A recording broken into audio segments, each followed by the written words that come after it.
So welcome back to Filipinos in Australia. So you may be thinking, what's the face of the woman behind this channel? So here I am.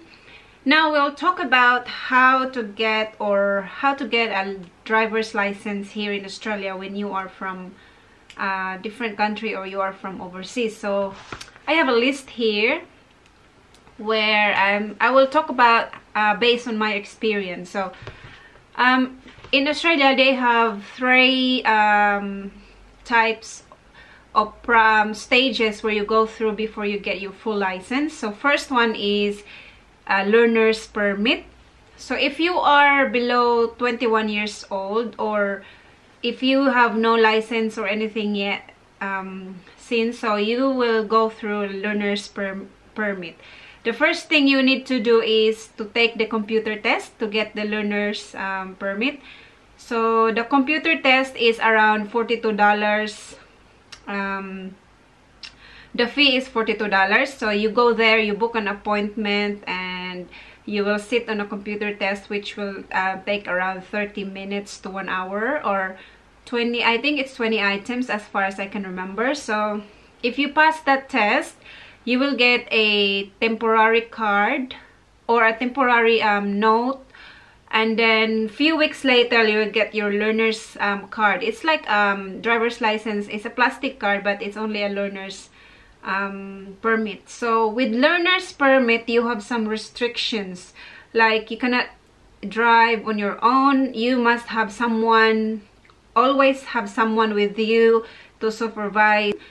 And for people that are below 21 years old, they have this logbook where they have to complete 120 hours of driving, supervised driving. So once they completed that 120 hours of driving, then they can proceed to the next level, which is the PIS, or the provisionary license. So for people that are below 21 years old, they will go to the Red P. The Red P is applicable to people that are 21 below, and they must have that P license for at least 12 months before they can proceed to the next level, which is the Green P. If you are 21 years old and over, after your learner's, I think the learner's permit is for ages 21 to 25, you must have a learner's permit for 6 months, and you don't need a logbook or anything. If you are 21 or 21 to 25 years old, you don't need a logbook, but you must have that learner's permit, or you must be driving for 6 months. And then after 6 months, if you are confident enough to take the next level, then you will go for the provisionary Green P. So the Green P is the green provisionary license, the Green P, which is 21 from year 21 above. So with my own experience, I first did a learner's permit, and then after that I took the Green P. The process of getting a Green P is you have to, after your learner's permit, you're gonna take a hazard test. It's another test which is computer based, where you have to take an exam on a computer, and then you will see some scenarios on what are the hazards are in the road, what you should do and what you shouldn't do on the road, what some rules you need to follow. And if you pass this test, you will get your Green P if you are age 21 years and over. And that Green P is I think you should have that for 3 years, and then after 3 years you will get a full license. So that's only if you are here on a temporary visa or a permanent visa. So the question is, what if you are from overseas and you already have an international license? So if you have an international license, I think there's some countries where they don't have to take the test anymore. But for example, in the Philippines, if you come from the Philippines and you have an international license from the Philippines, that license is only valid here for 6 months. And then if so 6 months, so after 6 months you have to take the you have to go the test, the driving test. So you have to do the driving test, and then you will get your full license that's only in Victoria, the state of Victoria. So after your driving test, you will get your full license if you are from overseas and with a license of international. And that 6 months will start on your first entry to Australia, or on the day of your, or yeah, the day you first enter Australia. So that's what the international license is if you are from overseas. And if you are a permanent visa, usually some of us starts with a temporary visa or permanent visa. So if you are temporary visa, if you get the green piece, you will then before getting the green P, you have to take the hazard test. And if you are successful with the hazard test, then you go to the driving test. That then you get your P license. So after 3 years, you'll get your full license, and then that's it. You can renew your license after 3 years, which will cost you around $80. Or they also have the 10-year validity, which is $276. So yeah, I think that's it. So from just to summarize, learners, if you are a citizen, if you are an Australian resident or a permanent visa or on a temporary visa, you will start, if you don't have any license yet, if you don't have any international license yet, you will start as a taking the learner's permit, which is, if you are below 21 years old, you will accumulate 120 hours of supervised driving.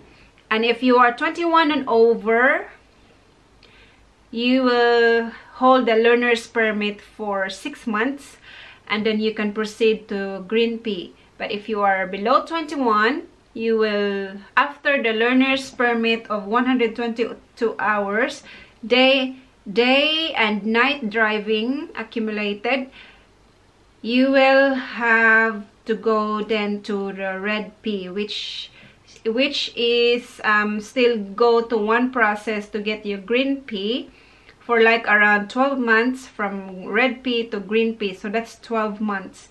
And then you get your Green Ps, and then you wait 3 years, and then you get your full license. So once you already have your learner's permit, you will have to have the yellow square with a L on it, and it should be on your car while you are on your learner's license. Because if you don't, you will get fined and you will get pulled over by the police that look at your license and your learner's, and you don't have a learner's card on your car. And same as with the P platers, like the provisionary license. So that only applies to car licenses. The motorbike and other mode of transport, that's a different type of license. So that's the only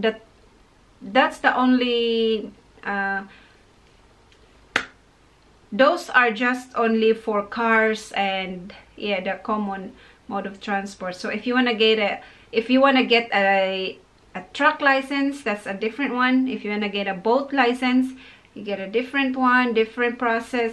If you want to, what else, a motorbike license, that's also a different process. So pretty much that's all based on my experience. When I first got here in Australia, I am on a tourist visa, and then after that I became a temporary resident. So I took my learner's permit, learner's driver's license when I was on a temporary visa. So it took me I think I only take the test once as a to get a learner's permit, and then I keep driving for like 6 months, and then after 6 months I tried to take the hazard test, or the computer hazard test, where you have you are tested on your knowledge on the road traffic rules, traffic regulations, what to do and what not to do. So I took that hazard test also once. So it's pretty easy because you can practice on a website. There's a website where you can practice the test. And then after that, I was driving after the green P. I know after the hazard test or the provisional license, I'm still on a learner's permit. You will get your P plate or the green pay plate when you pass the driving test. So the 3 stages are the learner's test, which is on a computer, and then after 6 months you go to hazard perception driving test, hazard perception test, which is also in a computer, and then after that, if you are ready, you will take the driving test, where it happens like this. With my experience, I enrolled in a driving lesson. So that's like $60 per hour driving lesson. So I only have maybe 4 hours of driving lesson in a different day. So 1 week, once a week for 1 hour, and then another week 1 hour, and then at the same time with Bill. So we drive around. I didn't have the driving lesson before the test, the driving test. I actually failed once on my driving test. So the first attempt I did the driving test, I failed because I was nervous, and yeah, I just have a go, and then I failed on that one. So I keep practicing, and then the second time, lucky, I passed the driving test, which is just someone from the, like in the Philippines, it's like the LTO, someone from that department, or here they call it Vic Roads. So someone from the Vic Roads will come and test you driving with using their car or your driver's instructor's car. They will sit beside you, and then you will be the one driving, and they will test on how you're driving, if you follow the rules, if you give way, if you driving smoothly, if you know where your controls are, and then if you know how to back up, if you know how to park, if you know how to enter into a highway, like say test skills like that they are testing. So the day on the driving test, I go there with a driver instructor sitting on the passenger seat, and me on the driver's seat, and the tester on the back seat, because he or she will be observing you on how you drive, if you use the blinker, if you use the proper speeding or anything like that. So you are tested on different factors. So I tried my driving test once, I failed. I tried again, so second time lucky, I passed, and then I get my P plate. So after I got my green, because I took that test when I'm around 27 or something, age 27, so I don't have to go through the red P. So I passed the driving test, I got my green P license, and then that took me 3 years. You don't have to renew or anything. They will just send you a card or a driver license card, which will change your title from green P to full license. So there's no more P license on the license card. They will give you a full license, and you don't have to put any plate on your car anymore, like the learner's plate where the L is, the yellow L, or the green P. It's like a square. I'll show you in my I'll show you here. It's an L plate and a P plate. You don't have to put that anymore on your car if you have a full license, but you must be very careful with driving. Doesn't matter if you have full license, you can overspeed or anything, because they have a lot of cameras in here, and every now and then they have a speed check. Like there's cars on the road where captures your speed, and I even once got a speeding fine, which is very expensive, because I even only speed for like 2 kilometers over the speed limit. That's around 50, I think that's 50 kilometers per hour, and I think I am on 55, something like that. But I was captured with a camera car. They were just sitting on the corner, and they will capture you if you're speeding or not, and then you will be just surprised that you get a fine on your mail, which is $200 for that 5 kilometers per hour, 2 kilometers per hour over. So that's a lesson learned for me. So I don't really, I am very cautious with driving, especially in the highway or in some hidden areas, because they are very good at hiding. Their cars doesn't have any signs that they are highway patrol or anything. They are hiding in normal car, or they use a normal car to capture those overspeeders or overspeeding people in the road. So very careful, because if you get fined, you get minus points. They have points here if you overspeed. If you go on a red light, you get fined. I think it's 12 points all up, and then if you use all that points deducted on your driving, you will be penalized, or you cannot drive for, I don't know how much time or years you will be penalized, and you can't drive. So, and you have to pay fine, and if you don't pay the fine, you will be bring it to court. You will be how do you call that, you will face the court, and then and too much money used if you disobey the rules here. So that's pretty much. If you have any questions, just don't hesitate to leave your comments below. And if you haven't subscribed yet, and if you wanna know more about how to live in Australia and experiences in Australia, just comment below and hit that red button somewhere there if you want to know more. So thank you again for watching, and hopefully you enjoyed the video, and hope you find some good information about how to get a driver's license in Australia if you are on a temporary visa or permanent visa, or have an overseas license. So I think that's pretty much it. I'll see you again next time. Bye bye.